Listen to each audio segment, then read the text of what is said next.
Bueno, ahora sí, estamos grabando. La idea va a ser continuar con la clase de la semana pasada. La semana pasada estuvimos viendo planos, tipos de encuadre, que son dos cosas distintas, ahí generaron algunas dudas. Recuerden que un encuadre puede ser un encuadre horizontal, un encuadre vertical, o un encuadre puede ser diagonal, oblicuo, también se lo puede llamar de distintas maneras. Aberrante, hay quien lo llama también.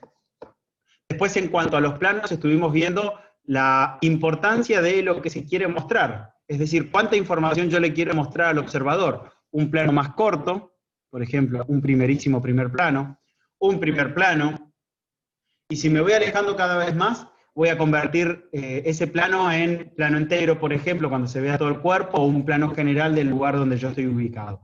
Y después la variación que teníamos era en cuanto al tipo de ángulo de la inclinación de la cámara. Yo acá la cámara la tengo en un ángulo contrapicado, es decir, la cámara está arriba y me ve, perdón, la cámara está abajo y me ve hacia arriba.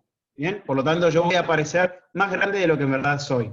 Ahora, si la cámara yo la tuviese arriba y me estuviese enfocando así, es un ángulo picado, yo voy a ser más pequeño de lo que en verdad soy. Muy bien. Bárbaro. Hoy vamos a pasar a la cuestión de la composición de la imagen. Y hay dos elementos que a mí me interesa que partamos como básico, que tiene que ver con la línea y el punto. ¿Sí? Toda imagen tiene un punto o más de un punto, y casi todas las imágenes tienen líneas. Bien, cuando nosotros hablamos de líneas no nos referimos exclusivamente a líneas que puedan tener un dibujo específico. Nuestro cuerpo tiene líneas. Por ejemplo, nosotros con un brazo podemos transformarlo en una línea. Pero vamos primero con la parte del punto. Cuando nosotros nos referimos a puntos, nos estamos refiriendo a aquel elemento, aquel objeto, aquel personaje de la imagen que queremos destacar. Puede ser, en este caso, una flor, una persona, un animal, una casa, puede ser un paisaje, una montaña, un río. Digamos que yo puedo querer retratar, querer destacar distintos puntos de atención. Lo que me refiero con punto de atención es a donde yo quiero que el espectador, el observador, dirija la mirada. En este caso, inevitablemente la mirada va a la flor amarilla, al diente de león. Pero acá vamos a tener también elementos que ayudan a orientar la mirada, que son las líneas. Nosotros tenemos tres tipos, en realidad dos grandes tipos de líneas. Unas son las líneas rectas. En este caso tenemos rectas horizontales. También pueden ser rectas verticales, rectas diagonales, de la misma manera que los encuadres, verticales, horizontales o diagonales. Esas son las líneas rectas. Y el otro tipo de rectas, que son un poco más complicadas, digamos, de pensar, pero son muy interesantes, tienen que ver con, espera un segundito,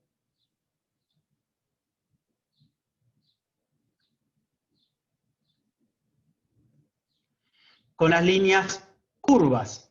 Y en las líneas curvas podemos tener una forma de espiral, un caracol o esta escalera. Podemos tener también una forma de S o una forma de C. La diferencia que hay entre una línea curva y una línea recta es que la curva tiene una característica de dinamismo. ¿Bien? Entonces, si yo tomo esta imagen desde un ángulo prácticamente cenital, bien desde arriba, fíjense como que la misma línea de la baranda nos lleva hasta el piso de abajo y le da como cierto movimiento a la imagen y no tan una línea estable, estática. Vamos a buscar ahora otra más.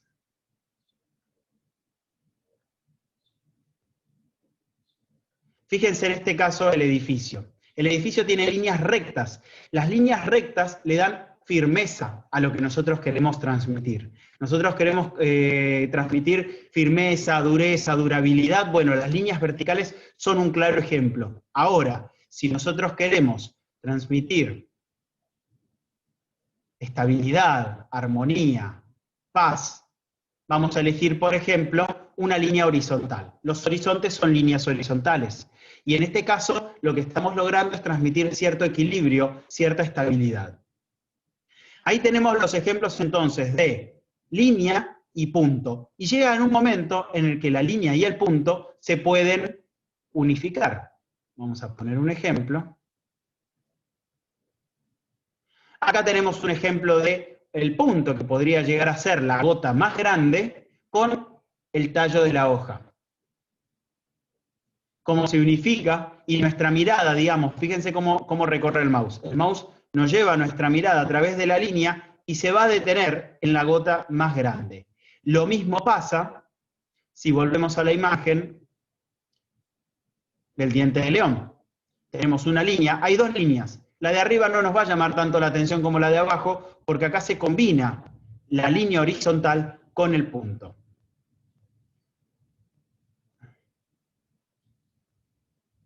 No, vamos a buscar aquí.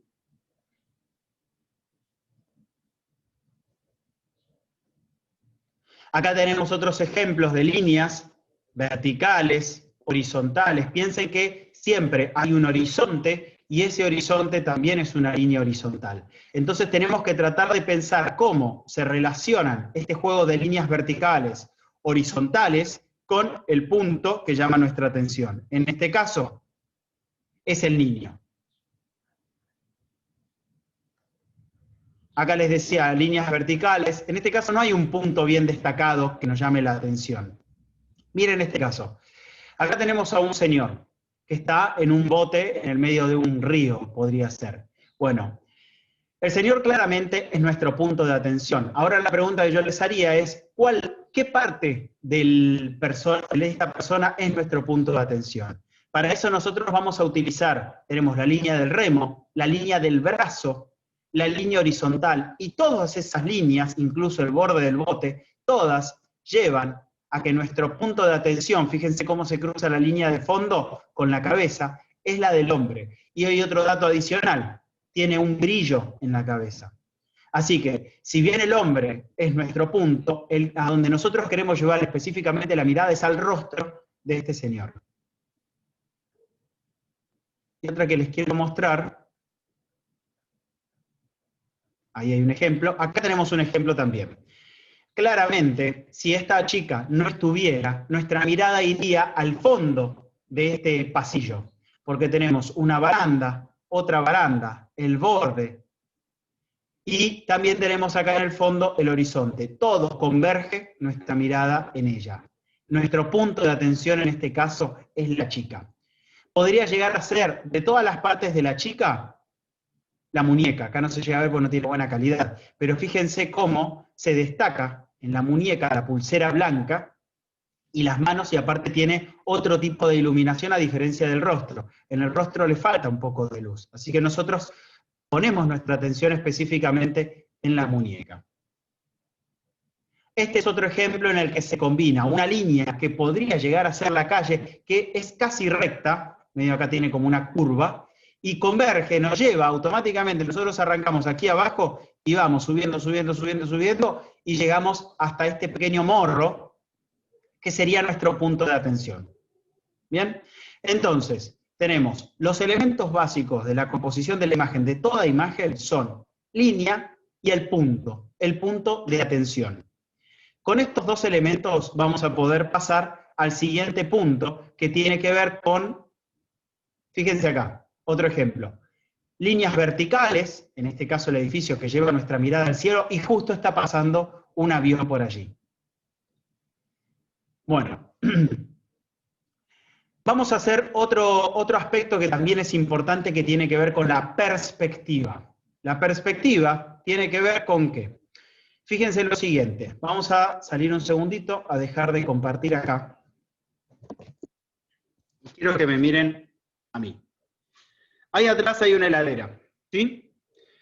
Para poder entender la cuestión de la perspectiva, tenemos que darnos cuenta de que mi cabeza jamás podría tener el tamaño de la heladera, ¿no? O sea, mi cabeza no puede tener semejante tamaño. Esa heladera debe tener, por lo menos de alto, en el freezer, debe tener unos 50 o 60 centímetros, mucho más que mi cabeza. Sin embargo, como mi cabeza está más cerca de la cámara, esa heladera es más pequeña.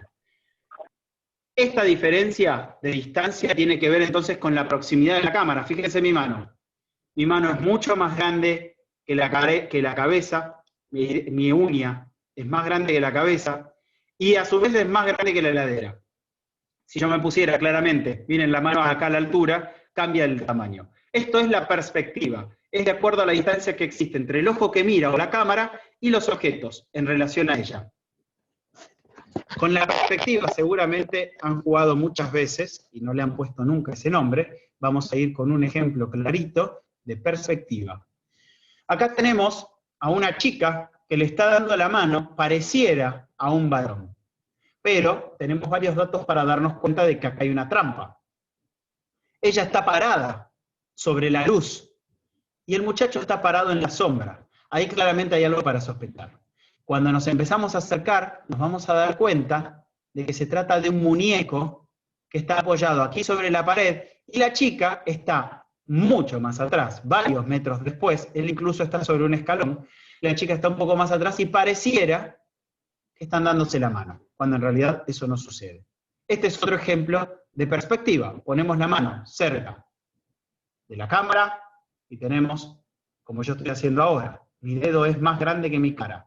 Ahí es lo mismo, estamos empujando con nuestra mano un globo aerostático, cosa que claramente sería imposible. Bueno, esto, ¿por qué es importante la perspectiva? Porque acá vamos a empezar a pensar en, esperen que quiero llegar, al punto de fuga. ¿Lo ven ahí el punto de fuga? ¿Se ve bien la imagen? Sí, se ve bien. Perfecto. Bien. ¿Qué característica tiene el punto de fuga? El punto de fuga es, imagínense que todo objeto, a través de sus líneas, se proyectan hacia el infinito, hacia el fondo de la imagen. Entonces, como que todas sus líneas se van achicando, achicando, achicando, y se juntan en el fondo de la imagen. Ese punto que crean imaginariamente es lo que se llama el punto de fuga. Es como si la imagen se perdiera en el fondo. Vamos a ver un ejemplo. El de la ruta es típico. Cuando ustedes se paran en el medio de una ruta, por una razón de óptica que la cámara no puede corregir, pareciera como que la ruta que tenemos a nuestros costados es bien ancha y se va haciendo cada vez más pequeña, más pequeña, más pequeña, como si se cerrara aquí en este punto. Este punto es el que vamos a llamar punto de fuga. Nuestro ojo humano tiene la capacidad de no generar semejante diferencia. Si ustedes se paran en el medio de una ruta, no se les va a achicar tan rápido. Van a poder ver más progresivamente cómo se va haciendo cada vez más angosta la ruta. Pero en el caso de la cámara, como no tiene ese nivel de inteligencia, la achica rápidamente y se genera este punto que se une en el horizonte. Otro ejemplo. Fíjense cómo se va achicando las paredes, achica, chica, chica, chica, y llega al fondo de la calle que se va como perdiendo. Y este es otro ejemplo mucho más claro, al igual que la ruta. Las vías acá se ven bien anchas, pero a medida que se van alejando, se van haciendo cada vez más juntas. Lógicamente, si nosotros nos acercáramos a ese horizonte, las vías seguirían separadas. Pero la vista, con la perspectiva, nos juega un truquito. Otro ejemplo, que yo les decía, la línea puede ser real, como en este caso que son las vías o la ruta, o puede ser una línea imaginaria. En este caso, las torres de luz van generando una continuidad en la línea que se pierden en la bruma y en el fondo y se genera una especie de punto de fuga aquí al final. Bueno, hasta acá tenemos entonces la relación entre punto y línea. A partir de eso podemos avanzar a las reglas de composición. Yo lo que les pedía en el punto 1 era, vamos a cerrar acá y les voy a mostrar la consigna.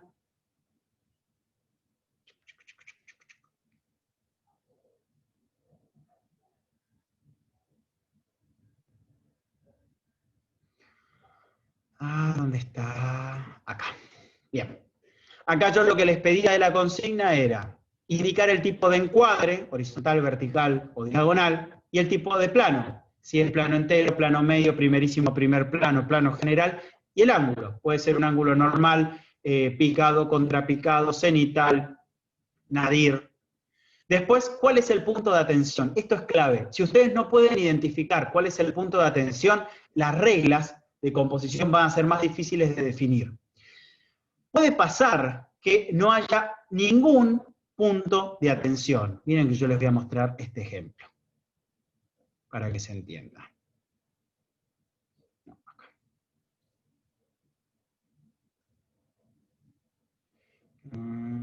Acá estamos.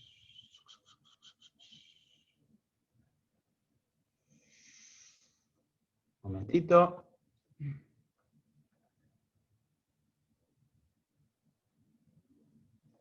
Vamos a ir por acá.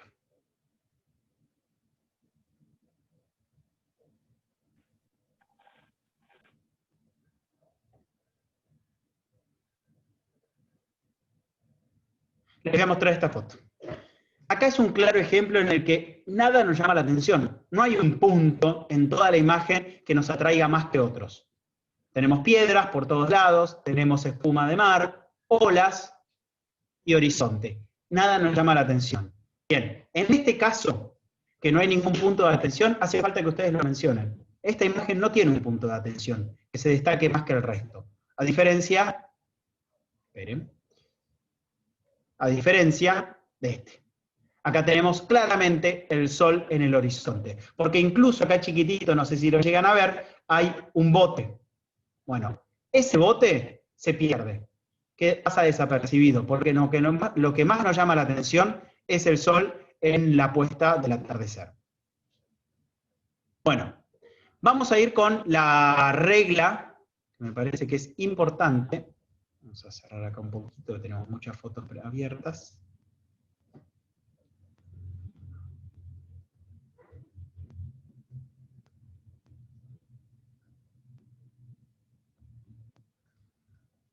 Vamos a ir con la regla de los tercios.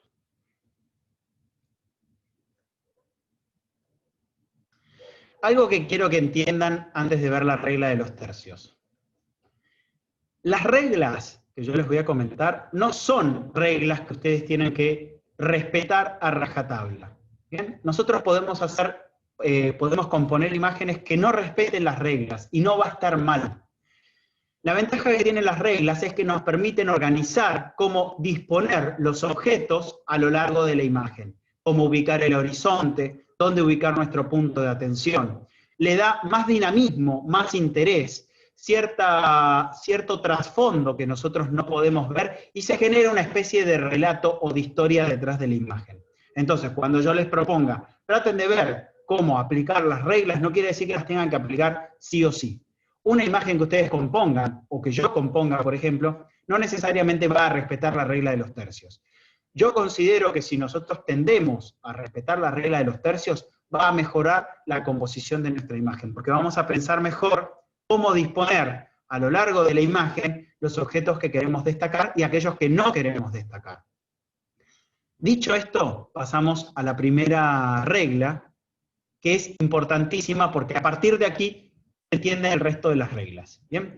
Nosotros tenemos que a toda imagen la vamos a partir en 3 columnas, 1, 2, 3 columnas iguales, y en 3 franjas horizontales, 1, 2, 3. Esto lo podemos hacer tanto en un encuadre horizontal como en un encuadre vertical. Yo voy a poner el ejemplo del encuadre horizontal porque es el más común, pero aplica de la misma manera cuando el encuadre es horizontal.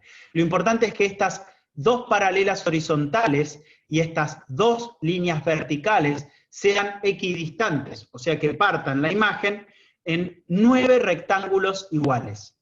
Vamos a tener 9 rectángulos, 3 arriba, 3 en el medio y 3 abajo. Y esas 4 líneas van a formar 4 intersecciones, que le vamos a llamar puntos fuertes también. Vamos a tener un punto acá, un punto acá, un punto acá y otro punto acá. ¿Qué dice la regla de los tercios? La regla de los tercios lo que plantea es que la voy a cumplir a la regla de los tercios cuando el punto de atención que yo quiera destacar lo ubique en uno de esos 4 puntos fuertes. Entonces yo lo puedo poner aquí arriba, lo puedo poner aquí abajo, aquí al costado o aquí a la derecha.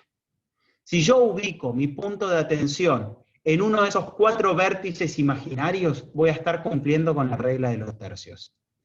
Y acá yo les hice un cuadrito para entender, todos estos circulitos son como nuestro punto de atención. Si yo lo ubico en uno de esos 4 vértices, en esos 4 puntos fuertes, en uno de ellos, le voy a dar dinamismo a la historia que narra la foto. Le voy a dar dinamismo a la imagen, a la composición, a lo que pueda haber detrás de ella. Ahora, si yo pongo el punto en el medio, es muy común que saquemos una foto de un paisaje, supongamos que un amigo nos dice, a ver, sacame una foto, y yo automáticamente lo mando al medio. No quiere decir que esté mal, pero yo lo que voy a estar haciendo es ocultar parte del paisaje con él en el medio. Imagínense, yo pongo mi mano aquí en el medio, y automáticamente estoy perdiendo de vista lo que pasa a mi alrededor. Todo lo que pasa a mi alrededor no lo estoy pudiendo ver. Me está faltando información. En cambio, si yo corro un poco la imagen así, y lo pongo el punto de atención hacia la derecha, por ejemplo, en este caso, bueno, voy a tener más información hacia este lado, que le vamos a llamar más aire, más espacio de fondo, por ejemplo, para darle otra historia. Entonces, si yo lo ubico en el medio, le doy como cierta estabilidad, monotonía, hasta incluso es medio aburrido, podría llegar a decirse. Ahora, si nuestro punto de atención lo ponemos bien arriba, como las aves, por ejemplo, estamos tratando de transmitir una idea de ligereza, elevación, de fluidez, de volatilidad. Pero si nosotros mandamos nuestro punto de atención por debajo de la línea al pie, bueno, ya ahí vamos a tratar de transmitir mayor pesadez, quietud. ¿Bien? Y por último, si nosotros colocamos nuestros puntos de atención en esta columna, que es como muy corrido hacia el lado, es muy corrido hacia un lado o hacia el otro, ya vamos a generar cierta tensión en el espectador, como que no va a entender si tiene que mirar al objeto o a todo el paisaje. Hasta ahí la regla de los tercios, es decir, si yo pongo mi punto de atención en uno de estos 4 puntos fuertes, por ejemplo, un animal, si yo lo pongo en uno de estos 4 puntos fuertes, pero algo que quiero aclarar, no es todo el animal, es lo que quiero destacar de él, aprovechando las fotos de Agos. Yo no quiero destacar a todo el gato, yo quiero capaz de destacar sus ojos, por ejemplo. Bueno, los ojos trato de colocarlos en uno de estos 4 puntos fuertes, porque lo que más quiero llamar la atención son los ojos, la mirada del gato. ¿Bien? Entonces, si yo no estoy ubicando a la mirada del gato en uno de estos 4 puntos, sino que lo ubico acá, o lo ubico acá en el medio, no cumplo con la regla de los tercios. No está mal, pero no estoy cumpliendo con la regla de los tercios. ¿Sí? Agos, vos que me seguiste toda la explicación, ¿se entendió ahora cómo analizar la regla de los tercios en una imagen? Sí, yo por lo que te escuché y por lo que estoy viendo en el cuadro este, es como que se me quitaron varias dudas. Perfecto. ¿Quedó alguna duda con esto? No, yo no. Bien. Bueno, hacemos. A partir de entender la regla de los tercios, podemos entender las otras 2 reglas porque se derivan de esta automáticamente. La siguiente regla es la regla del horizonte. Y yo les voy a mostrar. Esperen, antes de eso quiero que vean ejemplos de la regla de los tercios. Miren este caso. Acá tenemos una libélula que la tengo en el medio puesta. Esta libélula, si hiciera un trazo acá imaginario de una columna y de otra, me doy cuenta de que claramente esta libélula no está cumpliendo con la regla de los tercios. Ahora, si yo la modifico de esta manera, ahí está. Fíjense cómo yo reencuadro y automáticamente la hago cumplir la regla de los tercios. Ustedes pueden corregir la imagen después desde la edición o mismo desde el momento que están sacando la imagen. Vamos con otro ejemplo. Regla de los tercios. La tengo acá en el sol. En el fondo tengo nuestro punto de atención, aunque podría llegar a ser también la espiga de trigo. Volvemos al ejemplo que yo les decía antes. Fíjense cómo lo tengo en el punto fuerte inferior derecho al sol bien destacado. Acá no hay ningún punto fuerte, así que no habría regla de los tercios. Volvemos con esta imagen que yo les mostraba al principio. El diente de león cumple con la regla de los tercios porque está ubicado sobre este punto fuerte. Incluso aprovecho las líneas de la madera para poder establecer la separación horizontal. Ahora vamos a ir a la regla del horizonte.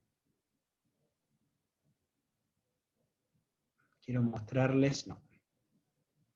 La regla del horizonte. ¿En qué consiste la regla del horizonte? Yo tengo la posibilidad de poner mi horizonte. Esperen, quiero llegar.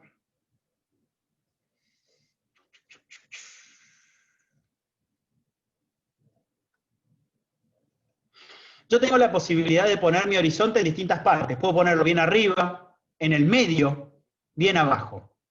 Estamos muy acostumbrados y acostumbradas a poner el horizonte en el medio. Entonces, ¿qué significa? Que la mitad de la imagen va a estar en el suelo y la mitad de la imagen va a estar en el cielo. No voy a estar priorizando nada. Todo va a tener la misma proporción. Lo que dice la regla del horizonte es, para poder pensar qué es lo que queremos destacar, tratemos de separar las franjas horizontales en tercios. Acá hay 1/3, 2/3, 3/3. Si yo el horizonte lo pongo en el medio, no va a haber nada destacado. Pero si yo lo pongo en, vamos a poner acá, a buscar este ejemplo, si yo pongo el horizonte en la línea inferior, acá está respetando la línea de la regla de los tercios, la línea inferior, es porque yo quiero destacar los 2/3 del cielo, porque es lo que me parece más importante. Y fíjense la diferencia acá. Yo pongo la línea del horizonte en la línea superior, porque lo que me interesa destacar es lo que sucede en el suelo y no tanto en el cielo. Esta imagen de la espiga y el atardecer, y esta imagen del mar y el atardecer, ambas dos cumplen con la regla de los tercios, porque el horizonte está o en la línea inferior o en la línea superior, no en el medio. En este caso está medio inclinado, pero también tenemos el horizonte en la parte superior. A ver si tengo otro ejemplo. Este ejemplo del horizonte, esto es el horizonte, esto es tierra, está oscura pero es tierra, no cumple con la regla del horizonte porque la línea tendría que estar un poquito más arriba. Y otro ejemplo que quiero mostrarles, en este caso tenemos el horizonte a la mitad de la pantalla, tampoco cumple con la regla de los tercios. Así que puede ser que ustedes me digan, bueno, profe, pero no tengo regla, no tengo horizonte. Ok, puede ser que no tengan horizonte. ¿Sí? En ese caso no hay nada para analizar, así como si no tienen punto de atención, tampoco tienen horizonte para analizar. Ahora bien, si ustedes tienen horizonte, yo quiero que me indiquen si cumple o no cumple con la regla de los tercios. Y vamos a ir por último a la regla de la mirada. La regla de la mirada dice, yo tengo que posicionar a mi personaje, esperen, acá. Bueno, justo acá no tengo imagen.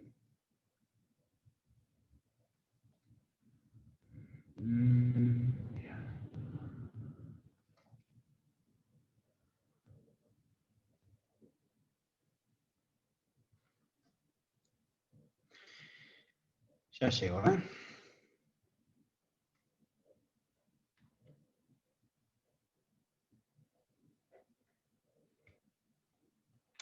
Bien.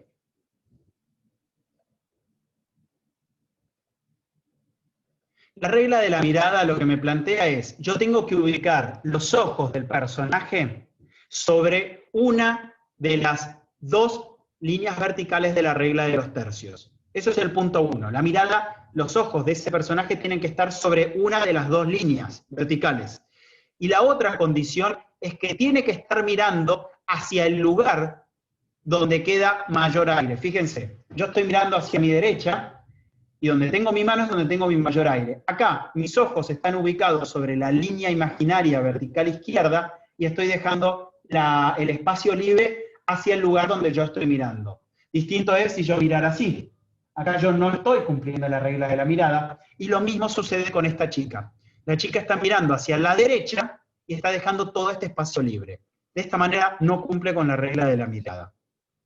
Así que cuando ustedes tengan un personaje, un animal, una persona que tenga ojos, fíjense si está mirando, está puesto sobre alguna de las dos verticales, izquierda o derecha, y si hay espacio libre, aire, hacia el lugar donde mira. Ahí estaría cumpliendo con la regla de la mirada.